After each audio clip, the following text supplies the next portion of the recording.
की शुरुआत में हमें एक अमेरिकन सोल्जर को दिखाया जाता है जिसका नाम रे है।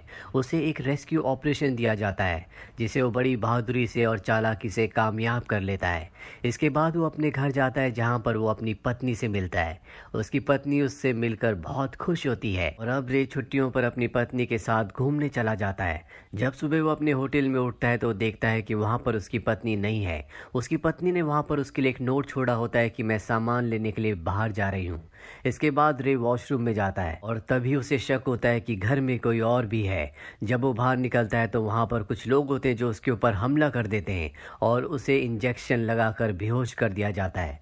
रे की जब आंखें खुलती है तो उसके सामने एक्स नाम का एक आदमी होता है और रे से पूछता है कि हम जितने भी हॉस्टेज बनाते हैं उनकी इन्फॉर्मेशन तुम्हें कैसे मिलती है। रे कहता है कि मैं तुम्हें कुछ भी नहीं बताऊंगा और अब एक्स रे की पत्नी को उसके सामने लाता है और कहता है कि अगर तुमने हमें नहीं बताया तो मैं तुम्हारी पत्नी को मार दूंगा। रे अपनी पत्नी को मरता हुआ नहीं देखना चाहता, इसीलिए उसे कहता है कि मुझे इस बारे में कुछ भी नहीं पता, हमें सिर्फ ऑर्डर्स मिलते हैं और उन ऑर्डर्स को हम फॉलो करते हैं। अगर तुम कुछ और पूछना चाहते हो जो मुझे पता है तो मैं बताने के लिए तैयार हूँ। रेक्स उसकी बात नहीं मानता और उसकी पत्नी को उसकी आंखों के सामने मार देता है जिससे रे को बहुत गुस्सा आता है और वो एक्स से कहता है कि अगर तू जिंदा रहना चाहता है तो मुझे मार दे, अगर मैं बच गया तो तुझे कोई नहीं बचा पाएगा। और इसके बाद एक्स उसे भी मार देता है। पर अगली सुबह एक बार फिर से उसकी आंख खुलती है जहां पर वो एक लैब में होता है। उसके शरीर में कई सारी वायर्स होती है जिसे निकाल कर वो यहाँ से जाना चाहता है। पर तभी एक लड़की यहाँ पर आती है जिसका नाम केटी होता है। वो उसे कहती है कि तुम्हें कुछ नहीं होगा, हम तुम्हारे साथ हैं। अब यहाँ पर एक डॉक्टर आते हैं जो रे को बताते हैं कि तुम कोलालमपुर में हो और ये एक लैब है जहाँ पर हम राइजिंग स्प्रिट टेक्नोलॉजीज पर काम करते हैं और तुम हमारे एक्सपेरिमेंट का सबसे कामयाब एक हिस्सा हो। हम उन सोल्जर्स के ऊपर एक्सपेरिमेंट करते हैं जो जंग में अपने हाथ पैर आंख या किसी भी हिस्से को खो देते हैं, लेकिन आज से पहले हमें इतनी बड़ी कामयाबी नहीं मिली जितनी बड़ी तुम्हारे साथ मिली है। रे को कुछ भी समझ नहीं आता, इसीलिए वो उसे लैब के दूसरे हिस्से में ले जाते हैं जहां पर जिमी नाम का एक सोल्जर रनिंग कर रहा होता है। डॉक्टर उसे बताते हैं कि जंग में उसने अपने दोनों पैर खो दिए थे, लेकिन मैंने इसी टेक्नोलॉजी से उसे पूरी तरह से ठीक कर दिया। यहाँ एक और सोल्जर होता है जिसकी आंखें खराब हो गई थी और उसको भी डॉक्टर ने अपनी टेक्नोलॉजी से ठीक कर दिया था। और केटी जिससे रे सबसे पहले मिला था, एक बार वो पानी में डूब गई थी और उसकी गले की सांस लेने की सारी नलियां खराब हो गई, इसीलिए मैंने उसके लिए एक डिवाइस बनाया जिससे अब वो सांस ले सकती है। वो किसी भी धुएं में और किसी भी ऐसी जगह जा सकती है जहाँ पर आम इंसान सांस नहीं ले सकते। रे कहता है कि इन सब से मेरा क्या लेना देना, और तभी डॉक्टर उसके हाथ पर एक कट लगाते हैं। उसका खून बहना शुरू हो जाता है। अगले पल उसका जख्म ठीक होना शुरू हो जाता है और हमें दिखाया जाता है कि रे की बॉडी में उसके ब्लड के साथ बायोमैकेनिकल ट्रांसमीटर्स अपने आप ही फ्लो करते हैं, जिस वजह से उसके शरीर का कोई भी हिस्सा अगर जख्मी होगा तो बायोमैकेनिकल ट्रांसमीटर्स उसे अपने आप ही रिपेयर कर देंगे। रे कहता है कि मुझे कुछ भी याद नहीं आ रहा। डॉक्टर उसे बताते हैं कि तुम्हारी मौत हो चुकी थी, इसके बाद हमने आर्मी से तुम्हें ले लिया, तुम्हारे ऊपर एक्सपेरिमेंट्स किए और तुम्हें एक बार फिर से जिंदा कर दिया, यानी कि तुम अब हमारे हो। आते डॉक्टर उसे अपना हाथ भी दिखाता और बताता है कि बचपन में बीमारी की वजह से इसे काट दिया गया था, लेकिन अपनी टेक्नोलॉजी की मदद से मैंने अपने हाथ को दोबारा हासिल कर लिया। रे बहुत दिनों बाद उठा होता है इसीलिए वो थका हुआ है। वो डॉक्टर से कहता है कि मुझे सोना है और अगली सुबह जब वो उठता है तो उसे अपने अंदर और भी शक्तियों का एहसास होता है। वो पंचिंग बैग के पास जाता है और उसमें पंच मारता है, लेकिन वो एक ही पंच में पंचिंग बैग को फाड़ देता है। इसके बाद वो एक पिलर पर पंच करना शुरू करता है और कई पंचेस मारने के बाद वो उस पिलर को भी तोड़ देता है, यानी कि रे के अंदर अब बहुत शक्तियां आ चुकी हैं। के बाद वो केटी के पास जाता है जहां वो केटी के साथ ड्रिंक पीता है।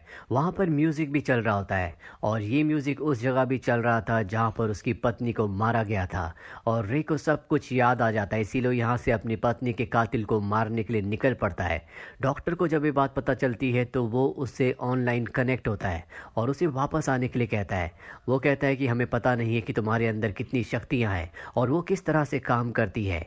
रे कहता है कि मेरा एक काम बचा हुआ है, पहले मुझे उसे पूरा करना है। रे इसके बाद एक प्लेन तक पहुंचता है, लेकिन उसे प्लेन उड़ाना नहीं आता। वहां पर प्लेन का मैनुअल होता है जिसे वो चंद ही सेकंड्स में रीड करके प्लेन को उड़ाकर पेरिस पहुंच जाता है और वहां पर वो उस कातिल को भी ढूंढ लेता है जिसने उसकी पत्नी को मारा था। डॉक्टर अपने लोगों से पूछता है कि उसने ऐसा कैसे किया। उसे बताया जाता है कि उसने यहाँ पर चल रही 9000 गाड़ियों को स्कैन किया, जिसके बाद उसे पता चल गया कि इनमें से उस कातिल की गाड़ी कौन सी है। और ये जानकर डॉक्टर हैरान हो जाता है और अब रे की पत्नी का कातिल एक्स एक टनल के अंदर पहुंच जाता है। लेकिन वहां रे भी पहुंच जाता है और सबसे पहले एक्स के सभी लोगों को मार देता है और इसके बाद एक्स तक पहुंच जाता है और कहता है कि मैंने तुझे कहा था मुझे जान से मार देना, अगर मैं बच गया तो मैं तुझे नहीं छोड़ूंगा। और इसके बाद वो एक्स को मारकर अपनी पत्नी की मौत का बदला ले लेता है। इसके बाद यहाँ पर केटी और दो और उसके साथी आ जाते हैं जिनके ऊपर इसी तरह के एक्सपेरिमेंट किए गए थे और वो रे से कहते हैं कि हमें यहाँ के सारे सबूत मिटाने होंगे, नहीं तो गवर्नमेंट को इसके बारे में पता चल जाएगा। रे बहुत थका हुआ महसूस कर रहा होता है। केटी उसे बताती है कि तुम्हारे ट्रांसमीटर्स चेंज करने का वक्त आ गया है क्योंकि तुमने उनकी एनर्जी को यूज कर लिया है। के बाद उसे लैब में लाकर उसकी टेक्नोलॉजी को, उसके ट्रांसमीटर्स को चेंज किया जाता है और तभी उसके सामने उसका साथी जिमी आता है और उसे कहता है कि इन सब के पीछे मैं था, मैंने ये पूरी की पूरी प्लानिंग की थी, मुझे तुम्हें सताने में, परेशान करने में बहुत मजा आता है। और यहाँ पर हमें पता चलता है कि रे के दिमाग में बार बार नई यादें डाली जाती है जो कि उसके लिए एक मिशन होता है और अपने मिशन, अपनी यादों के मुताबिक वो अलग अलग लोगों को मारता है। और अभी जो उसने अपना आखिरी मिशन पूरा किया है जिसमें उसने अपनी पत्नी के कातिल एक्स को मारा था, वो मिशन भी उसके दिमाग में डाला गया था। एक्स कोई क्रिमिनल नहीं था और ना ही उसने उसकी पत्नी का कत्ल किया था। ये सारी की सारी यादें उसके दिमाग में डाली गई ताकि वो एक्स को मार दे। दरअसल यहाँ पर जो डॉक्टर होता है जिसने रे को बनाया है उसी के साथ काम करने वाला एक डॉक्टर था। इससे पहले भी रे ने 3 जिन लोगों को मारा था वो सब के सब डॉक्टर के साथ काम करने वाले इसी मिशन का एक हिस्सा थे। दरअसल डॉक्टर नहीं चाहता कि इस टेक्नोलॉजी के बारे में किसी को भी पता चले। वो गवर्नमेंट को इस टेक्नोलॉजी को नहीं देना चाहता क्योंकि वो इस टेक्नोलॉजी को रे को निजी तौर पर इस्तेमाल करना चाहता है। और अब उसके दिमाग में एक और मिशन डाला जाता है जो कि निक को मारने का होता है, जो खुद एक डॉक्टर है और वो भी डॉक्टर के साथ इसी प्रोजेक्ट में शामिल था। इसलिए रे उसे मारने के लिए पहुंच जाता है। निक को पता चल जाता है। उसके साथ उसका एक प्रोग्रामर भी होता है जिसका नाम विगन्स होता है। वो विगन्स को कहता है कि तुम यहाँ से चले जाओ। विगन्स को वहाँ से जाना पड़ता है और अब रे उस तक पहुंच जाता और इससे पहले कि रे उसे मारता, एक रिमोट का बटन दबाकर ईएमपी बॉम्ब को ब्लास्ट कर देता है जिससे पूरे शहर की इलेक्ट्रिसिटी चली जाती है और जिस टेक्नोलॉजी से, जिस सर्वर से रे जुड़ा हुआ होता है वो भी ऑफ हो जाता है। इसीलिए डॉक्टर की रेंज से रे बाहर निकल जाता है, ना ही वो उसको अब कंट्रोल कर सकता है। इस बात से डॉक्टर बहुत परेशान होता है। रे को जब होश आता है तो उसके सामने विगन्स होता है, वही प्रोग्रामर जो कभी निक के लिए काम किया करता था। हालांकि निक की मृत्यु हो चुकी है, अब रे विगन्स के पास है। विगन्स उसे बताता है कि तुम्हारा डॉक्टर तुम्हें अपने फायदे के लिए इस्तेमाल करता है। जब भी किसी मिशन को पूरा करते हो इसके बाद तुम्हारे दिमाग की सारी मेमोरीज को डिलीट करके उसमें नई मेमोरीज को डाला जाता है, इसीलिए तुम अलग अलग लोगों को अलग अलग मिशन के तहत मारते हो। इसके बाद रे को भी अपनी कुछ पुरानी यादें आती हैं। उसे याद आता है कि उसने बार बार अपनी पत्नी के अलग अलग कातिल को मारा था, जिससे वो समझ जाता है कि डॉक्टर उसका इस्तेमाल कर रहा था। उसे अब पूरा यकीन है कि उसकी पत्नी अब भी जिंदा है।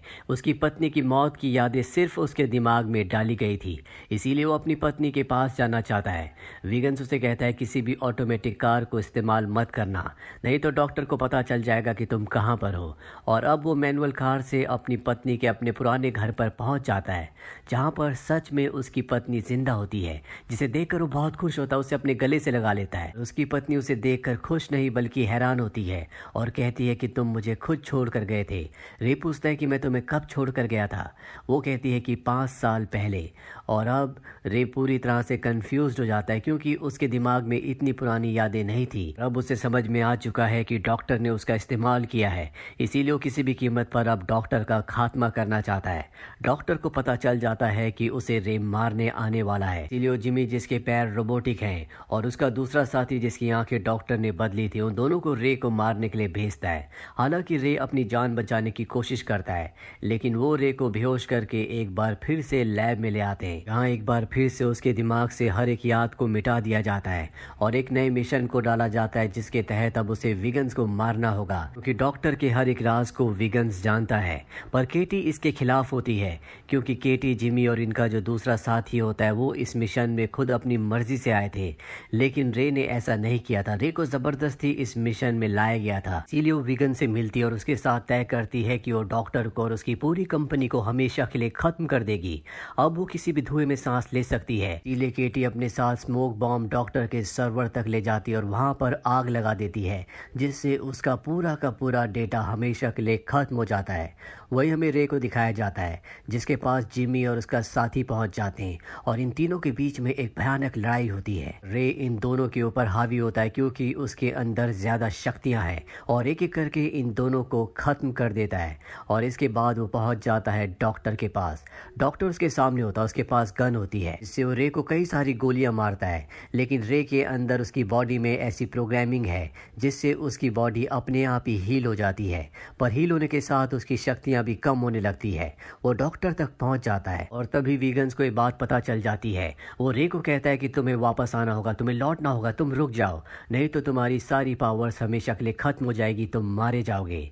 पर रे उसकी बात नहीं सुनता। डॉक्टर के बॉम्ब से डॉक्टर और अपने आप को ब्लास्ट कर देता है, जिससे इन दोनों की मृत्यु हो जाती है। साथ ही डॉक्टर की कंपनी भी पूरी तरह से अब तबाह हो चुकी है। वहीं कुछ दिनों बाद दिखाया जाता है कि रे एक बार फिर से जिंदा हो जाता है। उसके सामने वेगन्स होता है। दरअसल उसने टेक्नोलॉजी को और भी इम्प्रूव करके एक बार फिर से रे को जिंदा कर दिया है। साथ ही उसके बायोमैकेनिकल ट्रांसमीटर्स को जो उसकी बॉडी में ब्लड के साथ फ्लो करते हैं उन्हें और भी एडवांस बना दिया है, जिससे बार बार उसे अब चार्ज होने की जरूरत नहीं है। इसके बाद रे केटी के पास जाता है और ये दोनों एक नई जिंदगी की शुरुआत के लिए निकल पड़ते हैं, क्योंकि इन दोनों का इस दुनिया में अब कोई भी नहीं है। ये दोनों अकेले हैं और साथ ही ये एक टेक्नोलॉजी है जिनके अंदर बहुत शक्तियां हैं और ये अपनी शक्तियों का अब अच्छे कामों के लिए इस्तेमाल करना चाहते हैं। तो ये थी पूरी कहानी फिल्म ब्लड शॉट की। उम्मीद करते हैं कि ये कहानी आपको पसंद आई होगी।